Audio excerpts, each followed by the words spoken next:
بسم اللہ الرحمن الرحیم۔ پیارے دوستو، آج میں آپ لوگوں کے ساتھ ایک ایسا واقعہ شیئر کرنا چاہتی ہوں جس سے ہمیں بہت کچھ سیکھنے کو نہ صرف ملے گا بلکہ نصیحت بھی حاصل ہوگی کہ بغداد کے کچھ ہی فاصلے پر ایک چھوٹی سی بستی تھی جہاں ایک بوڑھا شخص اپنی زندگی کے آخری چند ایام گزار رہا تھا۔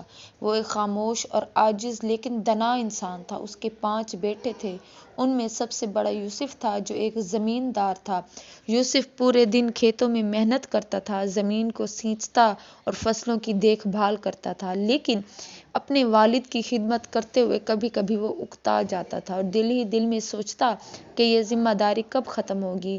شام کو اس کا بوڑھا باپ، حکیم کے نام سے جو مشہور تھا، وہ خاموشی سے بیٹے کی تھکن کو محسوس کرتا تھا۔ اس حکیم کے دل میں بیٹے کے لیے بے پناہ محبت تھی، لیکن وہ کچھ کہے بغیر فقط اپنی نظریں جھکا لیتا۔ کچھ عرصہ بعد حکیم اپنے بیٹے یوسف کے رویے میں تبدیلی محسوس کرنے لگا۔ وہ جانتا تھا کہ یوسف اپنی تھکن اور ذمہ داریوں کے بوجھ تلے دب چکا ہے، اور شاید اسے یہ محسوس ہونے لگا کہ بوڑھا باپ اب اس کے لیے ایک بوجھ بن چکا ہے۔ یوسف کا انوکھا رویہ اس کے والد کو پریشان کر رہا تھا، لیکن وہ تو بوڑھا زندگی کے آخری ایام سکون سے گزارنا چاہتا تھا، لیکن یوسف کی بے رخی نے اسے غمگین کر دیا۔ کچھ عرصہ بعد حکیم نے یوسف کو قریب بلایا اور کہا، بیٹا، مجھے معلوم ہے تم پر بوجھ پڑ گیا ہے۔ فکر مت کرو، میں زیادہ دن تمہارے ساتھ نہیں رہوں گا، میں دوسرے بیٹے کے ساتھ اس کے پاس چلا جاؤں گا۔ تم اپنے کام اور اپنی زندگی پر دھیان دو، میرے لیے پریشان نہ ہونا۔ یوسف یہ سن کر کچھ دیر خاموش رہا۔ دل میں ندامت کی ہلکی سی لہر اٹھی، مگر اس کے لبوں پر کوئی سخت یا ایسے الفاظ نہ آئے۔ کچھ دن گزرنے کے بعد بوڑھا حکیم یوسف کے گھر سے نکل کر دوسرے بیٹے عمر فاروق کے پاس چلا گیا، جو کہ تاجر تھا اور مال و دولت کی اسے کوئی کمی نہ تھی۔ عمر فاروق کے گھر وہ بوڑھا حکیم رہنے لگا، لیکن عمر فاروق کا رویہ بھی قابل افسوس تھا۔ عمر فاروق کے لیے کاروبار کی مصروفیت زیادہ تھی۔ وہ بڑے پیمانے پر اپنی ذمہ داری کو دیکھ رہا تھا۔ وہ اپنے باپ کی فریاد کو محبت سے نہیں بلکہ عجیب سے انداز میں سنتا۔ پوری رات بوڑھے باپ کی کھانسنے کی آواز اس کے کانوں میں پڑتی۔ اب تو وہ اپنے باپ کی درد بھری فریاد سے تنگ ہو کر اس کی بیوی نے بھی یہ کہنا شروع کر دیا کہ یہ ہمیں بہت پریشان کر رہا ہے، ان کے اور بھی بچے ہیں، وہاں جا کر ہی اپنی زندگی گزار سکتا ہے۔ عمر فاروق کم ظرف آدمی تھا، اپنے باپ سے کہنے لگا، باپا، اگر آپ تنگ ہو رہے ہیں یہاں تو کوئی بات نہیں، جہاں چاہیں آپ اپنے کسی اور بیٹے کے پاس چلے جائیں، آپ وہاں سکون سے رہیں گے، آپ کے علاج کے لیے میں پیسے بھی دے دوں گا، آپ فکر مت کریے گا۔ ان الفاظ نے حکیم کے عزت نفس پر ایک اور زخم لگایا۔ عمر فاروق نے کوئی توجہ نہ دی، بلکہ وہ اپنے ہی والد کی عزت نفس پر چوٹ لگانے لگا۔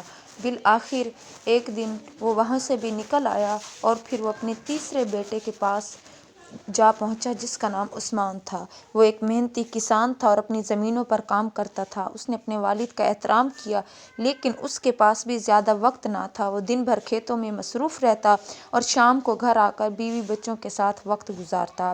بوڑھے والد کی بیماری اور دل کی گہری اداسی پر اس کا دھیان کبھی نہیں گیا۔ عثمان جب صبح کام پر جاتا تو اس کی بیوی ہمیشہ اپنے بچوں کو سسر کے پاس بٹھا کر ان سے کھیلنے کو کہتی۔ بوڑھا، جو بیماریوں اور کمزوری سے کانپ رہا تھا، یہ منظر دیکھ کر دل میں شدید غم کا شکار ہو جاتا۔ والد کی حالت مزید خراب ہوتی گئی اور آخر کار وہ وہاں سے بھی چلا گیا۔ اس بار اس نے چوتھے بیٹے احمد کے ہاں جانے کا فیصلہ کیا، جو کہ دھوکہ باز اور لالچی قسم کا تھا۔ وہ اپنے والد کا استقبال کر کے بہت خوش تھا، محض لالچ کے لیے، کیونکہ وہ اپنے والد کو جو عزت دے رہا تھا تو اس کی وجہ یہ تھی کہ اس کے پاس مال و دولت ہوگا۔ وہ اپنے باپ سے کہنے لگا، آپ کو یہاں رہنے میں کوئی تکلیف نہیں ہوگی، اور وقت کے ساتھ ساتھ احمد کو جب پتہ چلا کہ بوڑھے باپ کے پاس کوئی مال و دولت نہیں ہے تو انہوں نے بھی باپ کو نظر انداز کرنا شروع کر دیا۔ احمد کی بیوی نے اپنے سسر کو ایک بوجھ سمجھ کر اس کی خدمت نہ کی، الٹا اسے تکلیف دینا شروع کر دی، اور پھر اس بوڑھے کو اپنے کاموں میں رکاوٹ سمجھتی۔ لیکن بیوی کا کیا قصور، جبکہ اپنے بیٹے ہی بدل چکے تھے۔ احمد بھی اپنے کاروباری امور میں اتنا مگن ہو گیا کہ اس نے اپنے والد کی حالت پر کوئی دھیان نہ دیا۔ اس دوران بوڑھے کی صحت اور جسمانی حالت تیزی سے بگڑتی چلی گئی۔ آخر کار اس نے بھی جواب دے دیا اور کہا، کیا آپ میرے علاوہ کہیں اور نہیں رہ سکتے؟ میرے پاس وقت نہیں ہے کہ میں اپنے کام کروں یا ہر وقت آپ کو دیکھوں۔ آپ کو یہاں سے جانا ہوگا۔ اس کے درد بھرے الفاظ بوڑھے حکیم نے دل براشتہ ہو کر محسوس کیے۔ آخر وہ بوڑھا اپنے آخری بیٹے عبداللہ کے ہاں جانے کا فیصلہ کرنے لگا۔ عبداللہ حکیم کا سب سے چھوٹا اور کم عمر بیٹا تھا۔ وہ اس کے پاس جا پہنچا۔ وہ ایک غریب اور محنت کش شخص تھا۔ دہاڑی لگا کر جو پیسے کماتا، ان پیسوں سے وہ اپنے باپ کے لیے دوائیاں خریدتا اور اپنے گھر کا خرچ چلانے کی کوشش کرتا۔ اس کی بیوی بھی کافی ایماندار تھی، اپنے سسر کا دل سے خیال رکھتی تھی۔ وہ ان کو اور ان کے بڑھاپے کو سمجھتی تھی اور ہمیشہ ماں باپ کی طرح ان کی خدمت میں لگی رہتی تھی۔ بوڑھے حکیم نے جب عبداللہ اور اس کی بیوی کی محبت اور احترام دیکھا تو دل ہی دل میں خوش ہوا اور بہت دعائیں دینے لگا۔ چھوٹے بیٹے کے گھر میں خوشی خوشی اس کی زندگی گزرنے لگی۔ اس کی زندگی میں سکون اور محبت واپس پلٹ آئی اور وہ اس بات پر شکر گزار تھا کہ آخر کار اسے وہ عزت اور رتبہ تو ملا جس کا وہ ہمیشہ سے حقدار تھا۔ بالآخر حکیم کی زندگی کے آخری ایام شروع ہو گئے۔ وہ شدید بیمار پڑ گیا۔ عبداللہ اپنے باپ کی حالت دیکھ کر بے حد غمگین ہوتا اور اکثر رو پڑتا، کیونکہ وہ اپنے والد کو ایک بوجھ نہیں بلکہ حقیقی معنوں میں باپ کے رتبے سے دیکھا کرتا تھا۔ اس کے دل میں والد کی عزت اور محبت کا سمندر تھا اور وہ ہر ممکن کوشش کرتا کہ اپنے والد کی خدمت میں کوئی کمی نہ رہ جائے۔ عبداللہ کے آنسو اور اس کی فکر والد کی زندگی ان آخری دنوں میں اس کے لیے ایک تسلی اور سکون کا باعث بنے۔ حکیم نے عبداللہ کی محبت دیکھ کر اسے اپنے قریب بلایا اور باریک آواز میں کہا، میرے آخری دن قریب ہیں، میری سانسیں اب گنتی کی رہ گئی ہیں، لیکن اللہ تمہیں ہمیشہ خوش اور آباد رکھے۔ جس طرح تم نے میری خدمت کی، میرا دل جیتا۔ عبداللہ نے غمگین لہجے میں جواب دیا، بابا، اللہ نہ کرے کہ آپ ہمیں چھوڑ کر چلے جائیں، آپ کے بغیر ہم جی نہ سکیں گے۔ جب باپ نے یہ سنا تو کہنے لگا، بیٹا، یہ تو حق کا راستہ ہے، ہر شے کو فنا ہونا ہے، مجھے بھی اپنے خالق حقیقی کے پاس جانا ہوگا۔ عبداللہ نے غمگین لہجے میں کہا، کیا آپ مجھ سے خوش ہیں؟ میں وہ خدمت نہیں کر سکا جس کے آپ حقدار تھے۔ اپنی بیوی بھی کہنے لگا کہ میری اپنی بیوی بھی کم عقل ہے، لیکن اگر آپ کے دل میں کوئی گلہ شکوہ ہو تو بتائیں اور پھر اپنا غم ہلکا کر لیجیے۔ حکیم نے گہری سانس لی اور عبداللہ کو کہا، بیٹا، آخری بات جو میں تم سے کہنا چاہتا ہوں وہ ایک ضمانت جو زندگی میں تم 5 بیٹوں کا امتحان لے کر دینا چاہتا تھا، لیکن آزمائشوں میں صرف تم کامیاب ہوئے۔ بیٹا، میرے مرنے کے بعد تم بغداد کے فلاں گلی میں جابر نام کے ایک بوڑھے شخص کے پاس چلے جانا، اسے میرا نام لے کے کہنا کہ حکیم وفات پا چکا ہے اور وہ امانت جو میں نے اس کے پاس رکھی تھی وہ تمہیں دے دے۔ حکیم نے عبداللہ کے کندھے پر ہاتھ رکھ کر کہا، جو امانت دے وہ صرف تمہارے لیے ہے، اسے تم اپنی بیوی اور بچوں کی زندگی بہتر بنانے کے لیے استعمال کرنا، یہ میرا تمہارے لیے آخری تحفہ ہوگا، اور یاد رکھنا اپنے باقی بھائیوں کو کچھ بھی نہ دینا۔ اور بالآخر حکیم اس دنیا سے رخصت ہو گیا۔ باپ کی لاش کو دیکھ کر عبداللہ کی آنکھیں آنسوؤں سے بھر گئی تھیں اور آنسوؤں سے ان بھری آنکھوں میں صرف خالی پن تھا۔ اس کی بیوی بھی شدت غم سے رونے لگی، کیونکہ اس نے حکیم کی خدمت دل سے کی تھی اور اس کا احترام بھی کیا تھا۔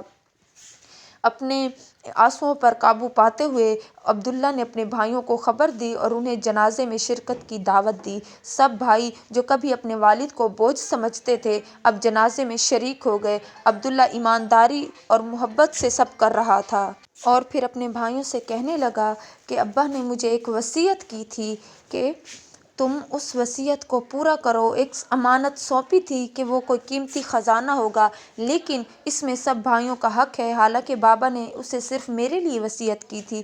بھائی جو دل میں کہیں نہ کہیں لالچ رکھتے تھے فوراً بولے، عبداللہ جاؤ اور امانت لے آؤ جو بھائیوں میں تقسیم کرنا تاکہ سب کو برابر حصہ ملے۔ عبداللہ نے ٹھیک فیصلہ ہی کیا جیسا اس نے کہا تھا۔ وہ بغداد جا کر امانت لے آیا۔ جب اس نے صندوق کھولا تو وہ حیرت میں پڑ گیا۔ صندوق میں بغداد جائیداد کے ٹور بازار کے کئی قیمتی دکانوں کے کاغذات، جواہرات جو اس کی ماں کے تھے اور بہت سی اشرفیاں موجود تھیں۔ عبداللہ نے اپنی دیانتداری کا ثبوت دیتے ہوئے سب بھائیوں کو ان کا حق دیا اور خود اپنے حصے پر قناعت کی زندگی ایک بار پھر اپنے باپ کے سائے کے بغیر گزارنے لگا۔ لیکن وقت نے جلد ہی اپنی حقیقت دکھا دی۔ چند ماہ میں بڑے بھائیوں میں سے ہر ایک اپنے کاروبار میں بری طرح پھنس گیا۔ غیر ذمہ داری اور غلط فہمیوں کے باعث وہ قرض میں ڈوبتا چلا گیا۔ اس کے حالات خراب ہو گئے کہ اسے اپنا گھر تک بیچنا پڑا۔ دوسرا بھائی جو کبھی عیش و عشرت کی زندگی گزارنے کا عادی تھا، ایک دن چوری میں ملوث پایا گیا۔ قاضی نے اسے جیل بھیجنے کا حکم دے دیا اور اس کی زندگی کی ساری ساخت خراب ہو گئی۔ باقی بھائی بھی سونے کو ہاتھ لگاتا تو مٹی بن جاتا۔ یہ سب ناکامیوں کا ایک جواب تھا، باپ کی بد دعا کی صورت۔ جبکہ دوسری طرف عبداللہ نے اپنی محنت سے بغداد میں کاروبار شروع کر دیا۔ وہ زندہ کپڑا خرید کر بغداد کے بازار میں بیچتا اور وقت کے ساتھ کافی منافع کمانے لگا۔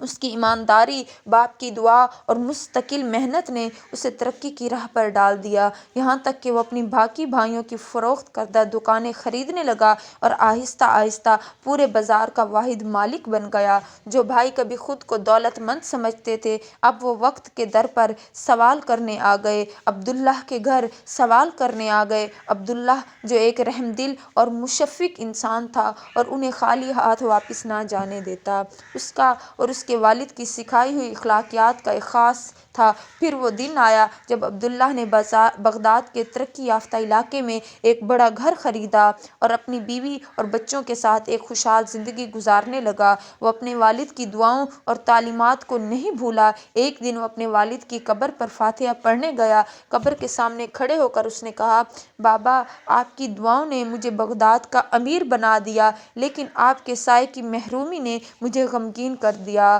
اللہ تبارک و تعالیٰ آپ کو جنت میں اعلیٰ مقام عطا فرمائے۔ دوستو، اس کہانی سے ہمیں 3 قیمتی اسباق ملتے ہیں۔ پہلا یہ کہ والدین کی ذمہ داری ہے کہ وہ اپنے بچوں کی بہترین تربیت کریں تاکہ وہ بعد میں نہ صرف ان کا سہارا بنیں بلکہ زندگی کی مشکلات کا سامنا بھی کریں۔